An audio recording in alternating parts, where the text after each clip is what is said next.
धनंजय मुंडे यांच्या राजीनाम्याबद्दल महायुतीच्या नेत्यांचं नेमकं काय म्हणणं आहे हे आजवर कुणालाही सांगता आलेलं नाहीये। मात्र शिवसेना एकनाथ शिंदे यांच्या पक्षानं आज पहिल्यांदाच आपली भूमिका स्पष्ट केलेली आहे।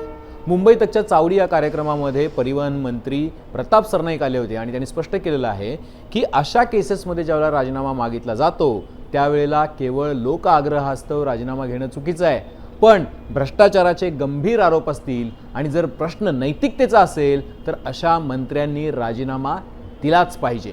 इतकंच नव्हे तर धनंजय मुंडेंनी ज्यावेळेला सकाळी दमानिया यांच्या प्रेसनंतर सांगताना असं म्हटलेलं होतं की मी कृषी मंत्री असताना जी काही खरेदी केली ती नियमानुसार केली आणि ती वित्तमंत्री आणि मुख्यमंत्र्यांना सांगून किंवा त्यांच्या परवानगीने केली, त्यालाही प्रताप सरनाईक यांनी छेद दिलेला आहे। ते म्हणतायत की अशा पद्धतीने एखाद्या मंत्र्यानं पालकमंत्र्यानं त्याच्या जिल्ह्यात त्याच्या विभागामध्ये जर काही काम केलं असेल तर त्याला मुख्यमंत्र्यांना जबाबदार धरता येणार नाही, कारण इतक्या बारीक सारीक गोष्टी मुख्यमंत्री पाहत नसतात। याचा अर्थ असा आहे की धनंजय मुंडे यांच्या प्रकरणातून शिवसेनेनं आपले हात झटकलेत का असं बोललं जाऊ लागलं।